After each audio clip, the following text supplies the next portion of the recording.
Piden a Contraloría verificar posible existencia de plazas fantasma luego que el INE confirmara que más de 37,000 empleados no fueron ubicados durante el censo.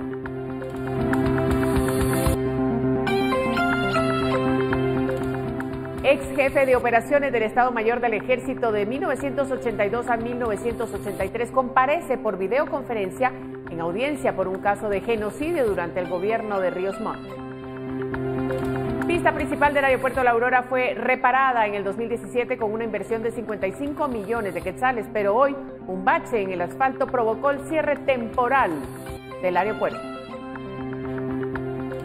Más de 20,000 niños con necesidades educativas especiales son atendidos por el sistema del país. Cifras son reveladas previo al Día Internacional de las Personas con Discapacidad. Cremas no aprovechan derrota de Cobán y deja escapar oportunidad de volver al liderato. Y en la Champions, Barcelona clasifica a octavos.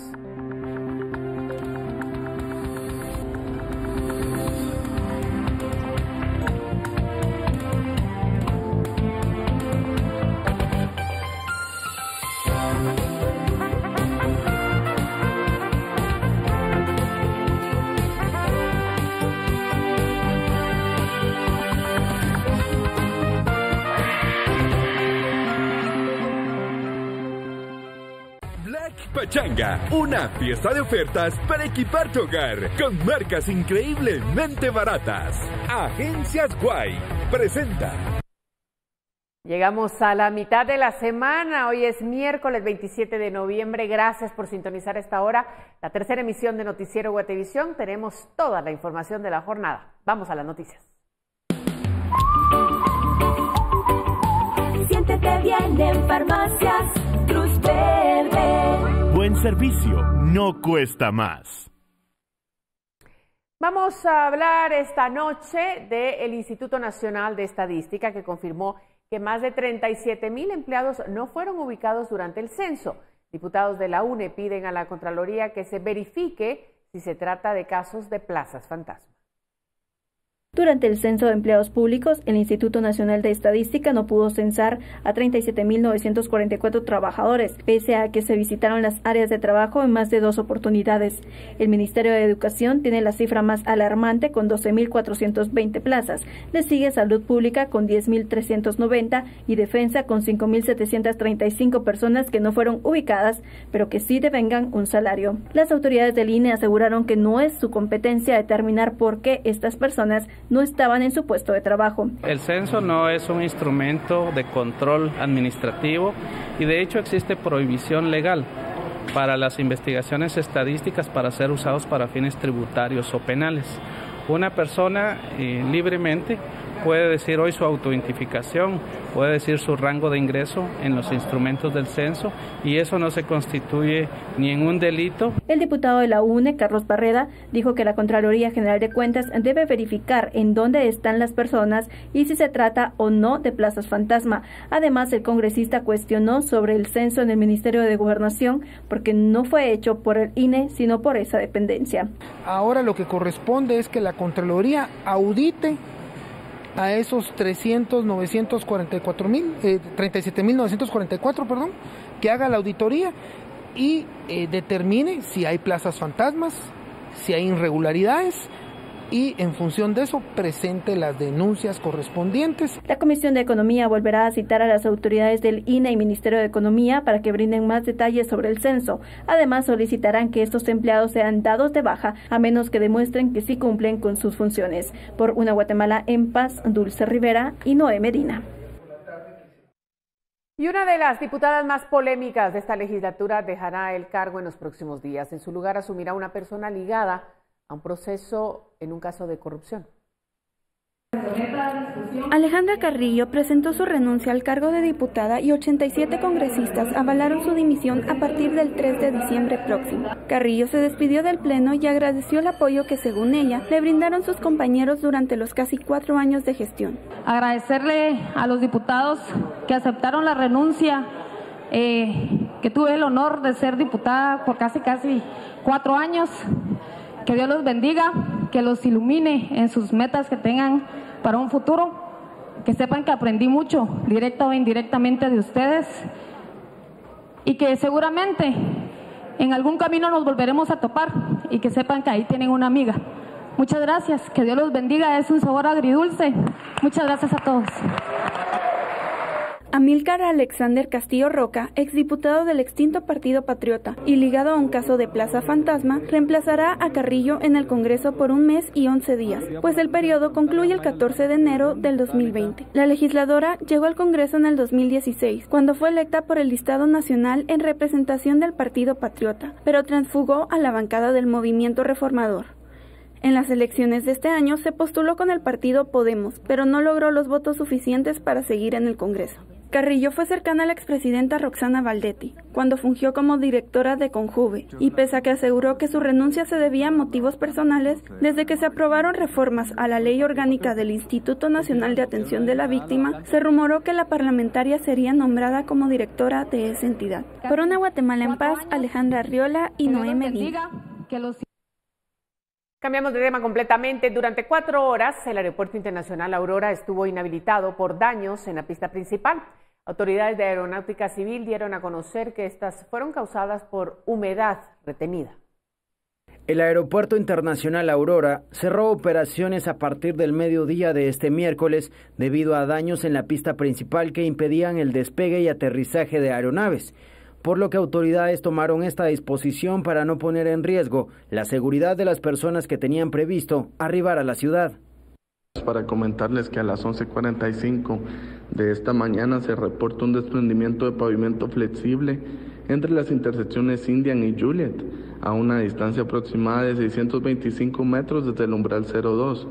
Dicho desprendimiento tenía un área de 2.60 metros cuadrados, por lo que se procedió a hacer la sustitución con mezcla asfáltica en caliente en el área afectada, misma que fue ocasionada por humedad retenida debido a una fisura que permitió el ingreso de agua pluvial.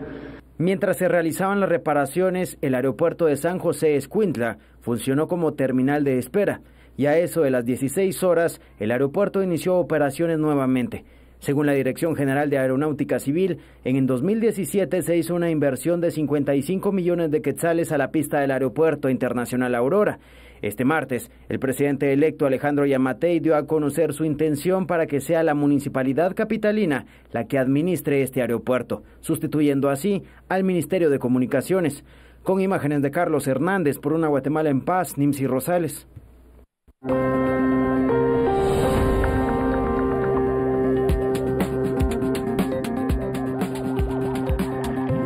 Se acerca la fecha límite para la aprobación del presupuesto 2020. ¿Qué ha pasado con este tema? Volvemos con esta y otras notas.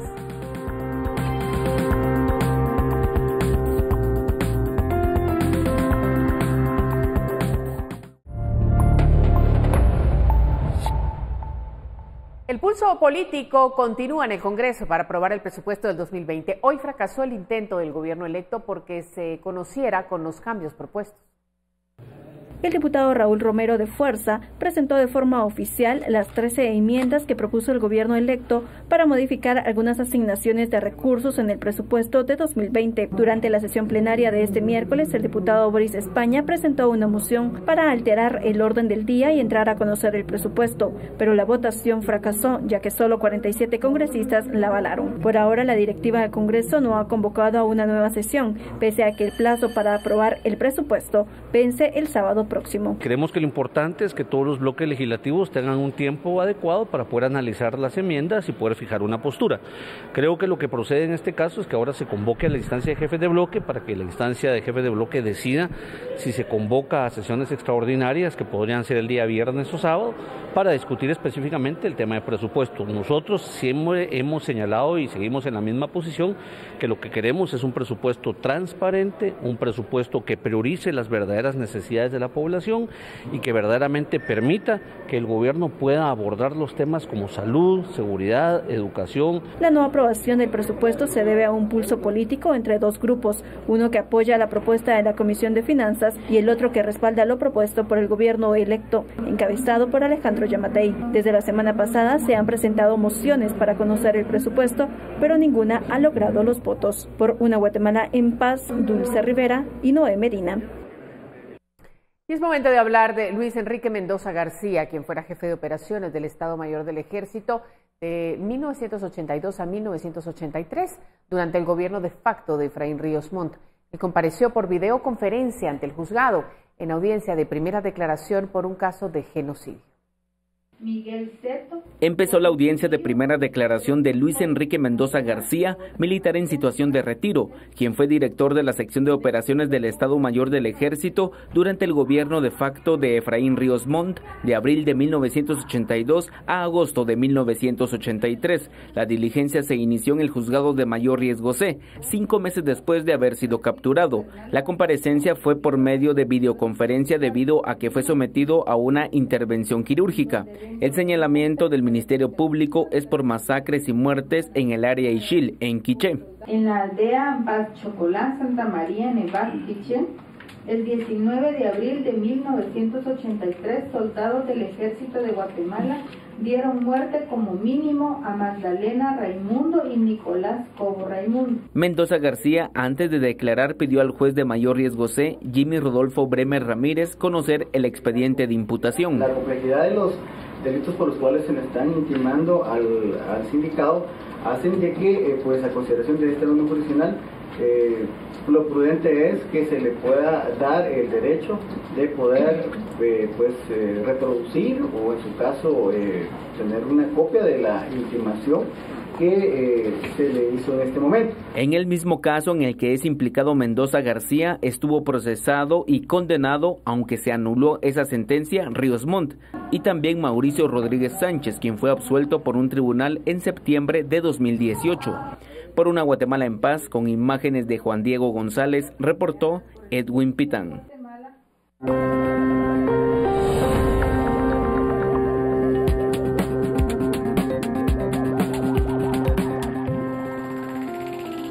Hacemos un nuevo corte, pero volvemos con cifras de casos de insuficiencia renal. Esto en breve.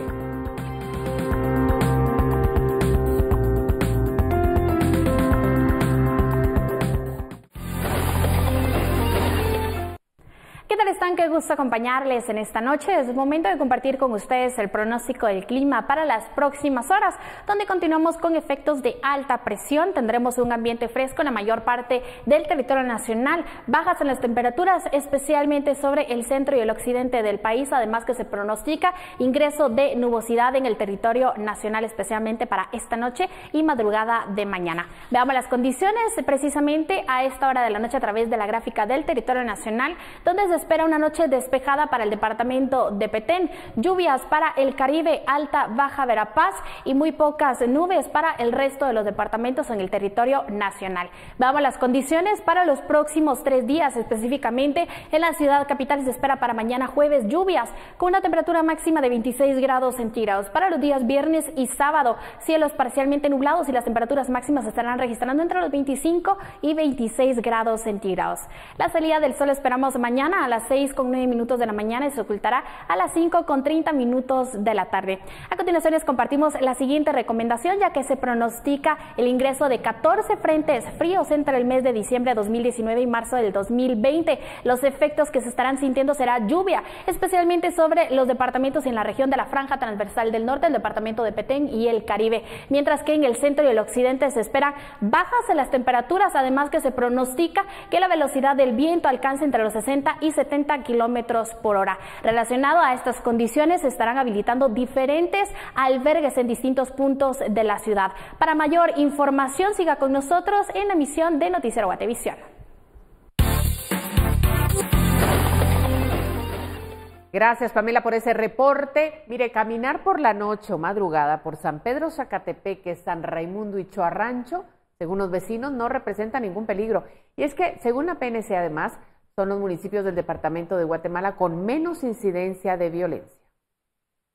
La reducción de la violencia en esas localidades tiene que ver con la poca población con que cuentan, ya que se tiene mejor control de la delincuencia según la Policía Nacional Civil, además de existir mejor acercamiento entre pobladores, líderes indígenas, pastores de iglesias y consejos comunitarios de desarrollo. Autoridades municipales también coinciden en que la disminución de la violencia tiene mucho que ver con la densidad de la población de cada lugar, ya que entre menos población es más fácil que los vecinos se organicen y denuncien. Es uno de los municipios que la incidencia de hechos de violencia es bastante baja. Sí hay eventualidades, pero que no son muy continuos.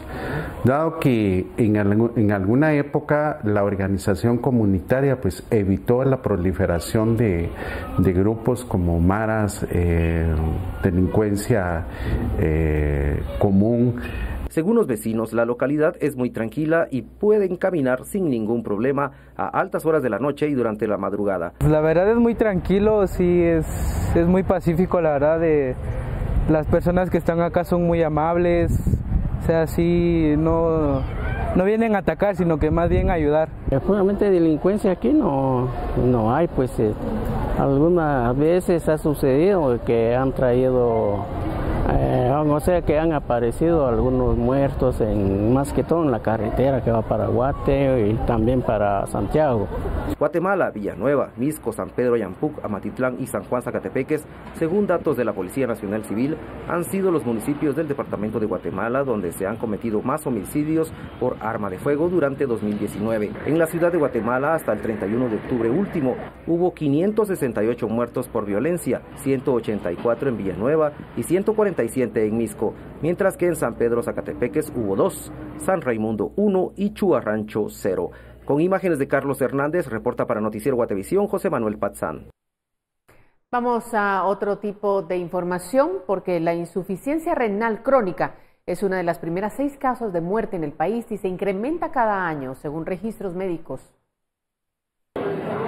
Más de 5.000 pacientes se atienden este año en la Unidad Nacional de Atención al Enfermo Renal Crónico y con un promedio de 230 casos nuevos cada mes, el presupuesto de la institución se hace insuficiente. He sabido de más pacientes que están pasando casi que una vez al mes, cuando se necesita estar pasando 3 veces a la semana. Ya llevamos 22 años en el mismo edificio en donde iniciamos en 1997. Esa es una limitación porque cada vez los pacientes son más. La UNAER ha crecido, sin embargo seguimos en las mismas instalaciones. Para prevenir esta enfermedad es necesario hacerse chequeos constantes de glucosa y presión arterial, pues la diabetes y la hipertensión son causas básicas de la enfermedad renal crónica. Hablamos de las 8 reglas de oro para prevenir la enfermedad renal. Es no fumar, moderar el consumo de alcohol, moderar el consumo de sal, moderar el consumo de carnes rojas. Hablamos también de no automedicarnos. Hay muchos medicamentos que actualmente las personas no saben que pueden ser nefrotóxicos. Para mejorar la atención a los pacientes, UNAER solicitó un incremento de su presupuesto, lo que le permitiría descentralizar los servicios y construir un edificio propio. Por una Guatemala en paz, con imágenes de Esvin García, para Noticiero Guatevisión, Andrea Orozco.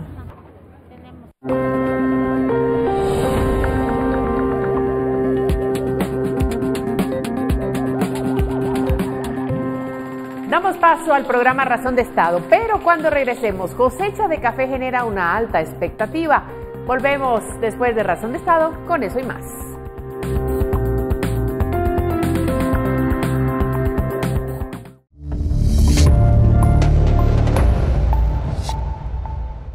Aquí estamos con más información. Un accidente de tránsito dejó un muerto en la vía. Una manifestación en la ciudad de Guatemala genera caos vial y uno de los principales motivos es por la falta de rutas alternas o retornos en algunos tramos que terminan congestionando el resto de la ciudad. Las calles de la ciudad de Guatemala están diseñadas para soportar entre 329.000 y 372.000 vehículos. Sin embargo, 1.5 millones de unidades circulan al día por arterias principales, como la Cuesta de Villalobos, Ruta al Pacífico, al Atlántico, Aguilar Batres y el Periférico, donde al ocurrir un accidente de tránsito se produce caos vial. El ataque contra el piloto de un autobús de la Ruta 203 este miércoles en horas de la mañana en la zona 3 capitalina complicó el paso vehicular desde el Periférico a la calle Martí debido a que se hizo un cierre parcial que también complicó el tránsito en el Boulevard El Naranjo en la zona 4 de Misco. El cierre temporal de rutas hace colapsar las vías principales de la ciudad, afectando a miles de automovilistas que ingresan desde municipios cercanos.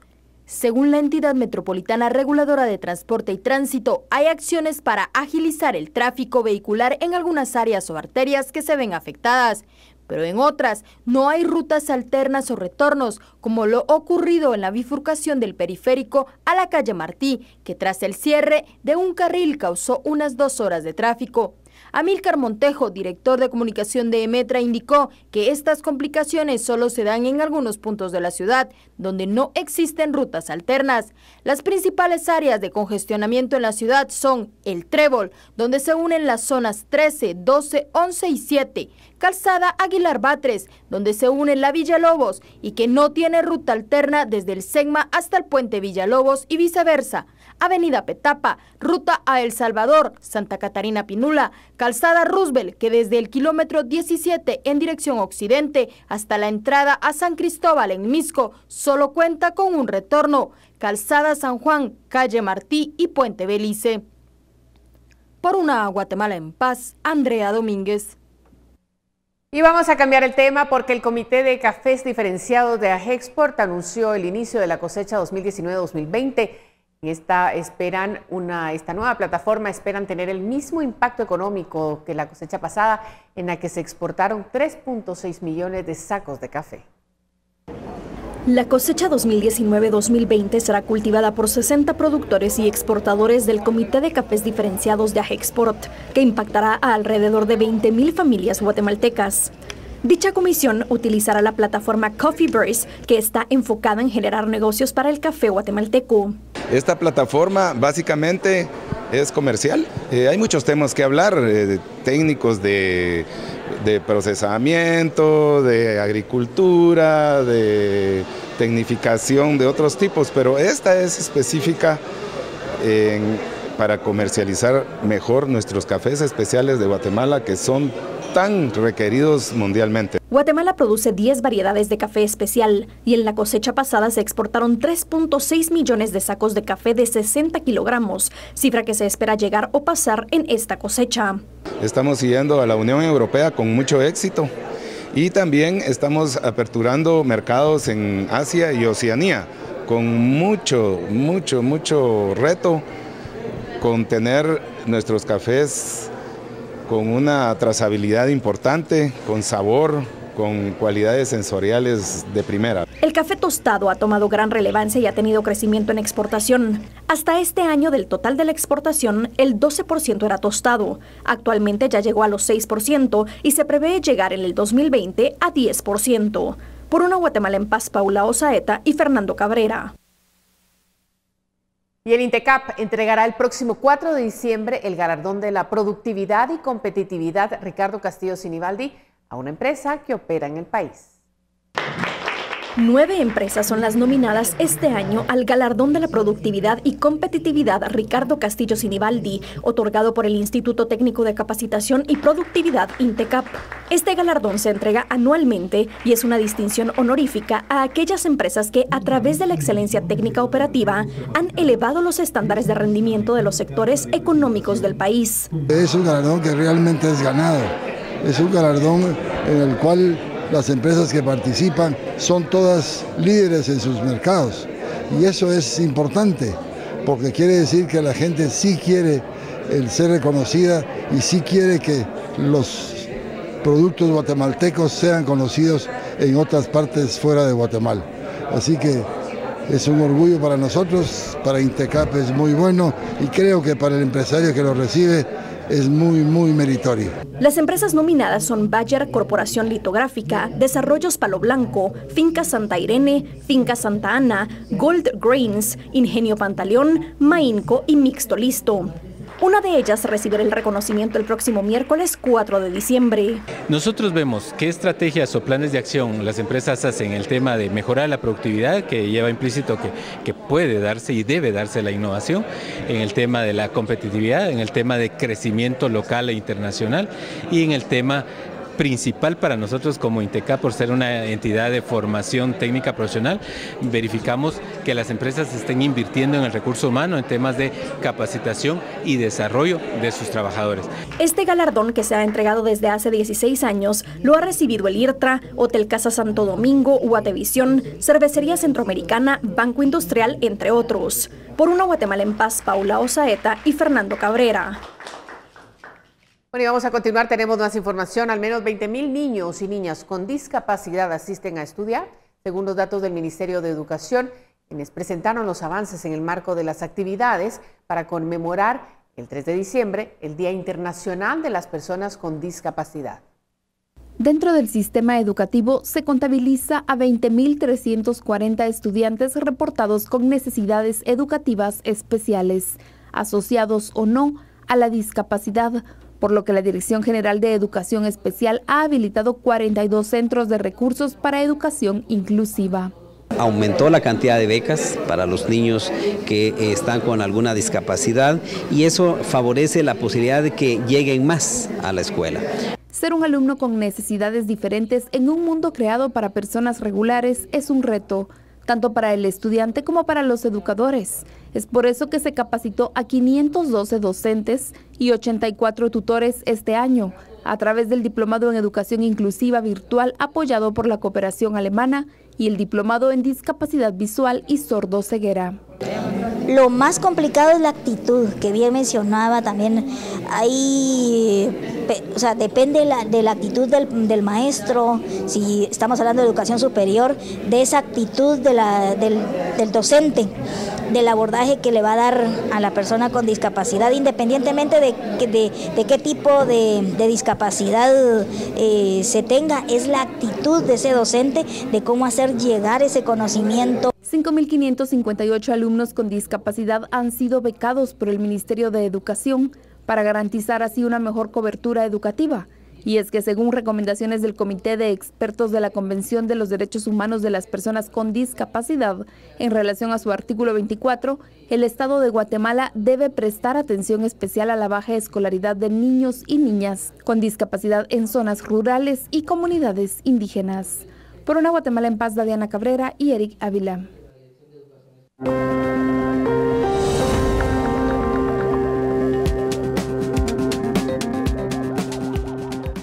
Países del área discuten sobre conflictos sociales. Esto y más en breve.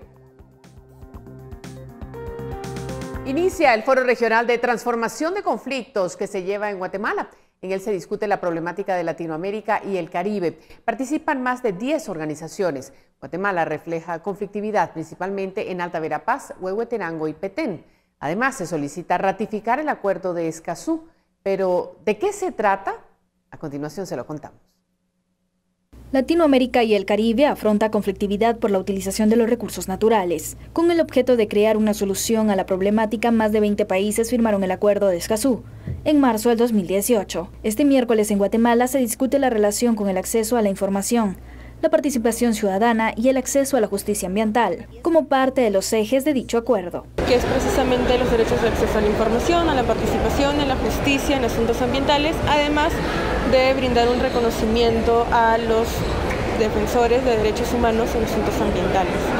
El Acuerdo de Escazú es muy característico de todo el mundo de los tratados, precisamente porque es el primero que establece medidas de reconocimiento y de protección para estas personas defensoras de derechos humanos. Guatemala es de los países firmantes, sin embargo aún no se ha ratificado, por lo que se hace la solicitud al Congreso de la República, explica la Procuradora Adjunta de la Procuraduría de los Derechos Humanos. En la Procuraduría son varios casos, como las hidroeléctricas, tenemos también las cuestiones extractivas, los monocultivos, que también son denuncias de manera constantes y que también han generado conflictividades a lo largo de la historia del país y especialmente en los departamentos de Alta Verapaz, tenemos Huehuetenango, tenemos Petén.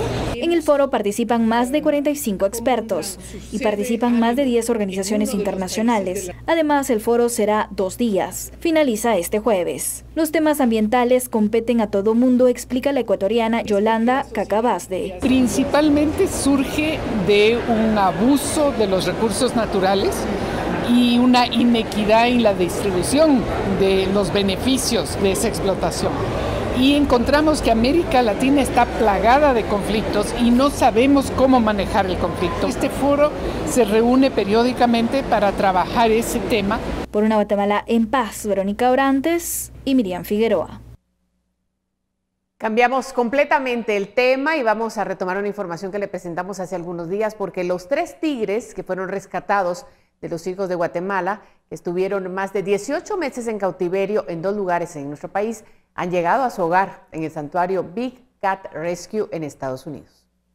Por más de un año, los tigres permanecieron en cautiverio en Guatemala bajo el resguardo de El Maga y de la Organización Defensores de Animales Internacionales, ADI por sus siglas en inglés, primero en Escuintla y luego en carretera a El Salvador, donde aún 17 aguardan ser trasladados a otro santuario en el extranjero, después de haber sido rescatados de los circos.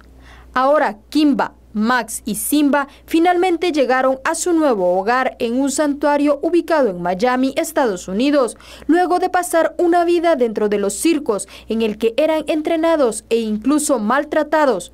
Ellos han comenzado su nueva vida, en la que cada uno tendrá su propio recinto natural de aproximadamente 400 pies, una piscina de agua dulce, numerosos árboles de sombra, hierba suave, follaje, guaridas y grandes plataformas.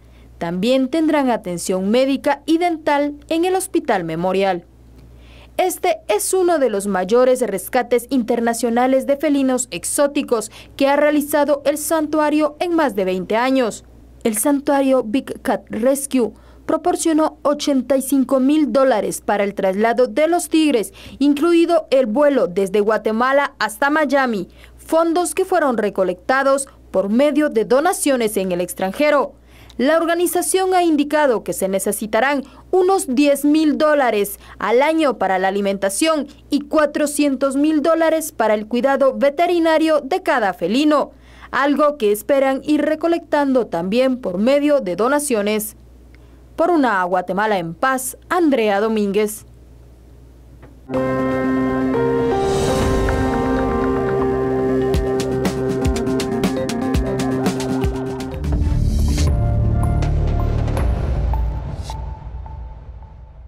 Y de vuelta en temas internacionales, Evo Morales, quien renunció a la presidencia de Bolivia presionado por las Fuerzas Armadas, dijo el miércoles desde su exilio en México que la Interpol habría emitido una notificación azul en su contra por delitos que considera inexistentes.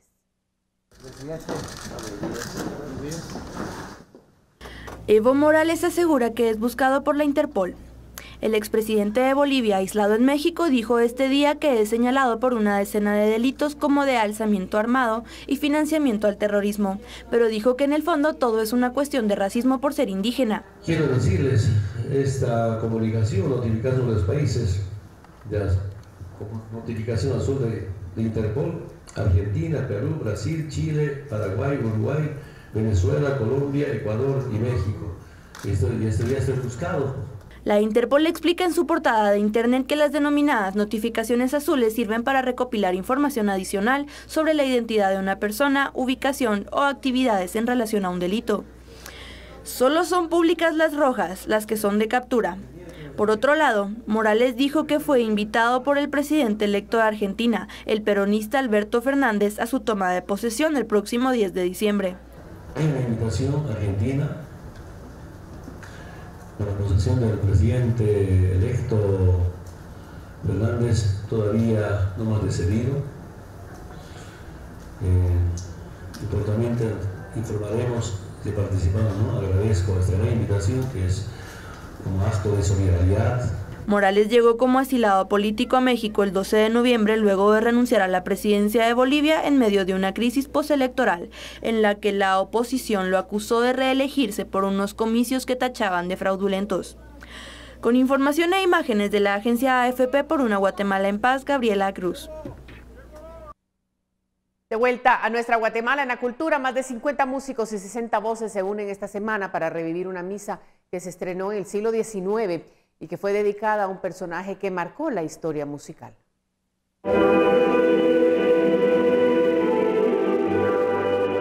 ¿Sabe por qué Santa Cecilia es patrona de los músicos? Hoy conoceremos más al respecto y también compartiremos en un ensayo muy especial para un concierto que se prepara en nombre de la Santa. Santa Cecilia murió decapitada en noviembre del año 230. Su afición a los acordes e instrumentos musicales le llevaron a ser nombrada como patrona de los músicos. Y en Guatemala se le recordará con la interpretación de una misa estrenada en París en el año de 1855. En este año que estamos celebrando la 50 edición del Festival Musicoral Dr. Edgar Herrera de León, por ser la 50 edición y pues ser una fecha muy importante, dedicamos este concierto al movimiento coral guatemalteco. Entonces la coyuntura de Santa Cecilia es una manera pues de agradecer con esta misa de Charles Gounod y pues englobarlo con el contexto del movimiento coral guatemalteco. Para este concierto vamos a estar acompañados de una orquesta conformada por músicos amigos del Conservatorio Nacional de Música, la Orquesta Sinfónica Nacional de Guatemala y de la Escuela Superior de Arte. Van a estar también los solistas, la maestra Leslie González, que es la soprano, el tenor Pedro Pablo Solís y el bajo Andrés Farrera, todos bajo la dirección del doctor Felipe de Jesús Ortega. Este concierto se va a llevar a cabo el 29 de noviembre a las 19 horas en el Santuario Expiatorio del Sagrado Corazón de Jesús o Iglesia de Santa Cecilia, o algunos la conocen como Iglesia de Don Bosco, ¿verdad? Va a ser a las 7 de la noche, la admisión y el parqueo es gratuito. Para Noticiero Guatevisión, Noé Medina e Ingrid Reyes. Así nos despedimos esta noche, agradeciendo su sintonía, esperando que nos acompañe también el día de mañana. Hasta pronto.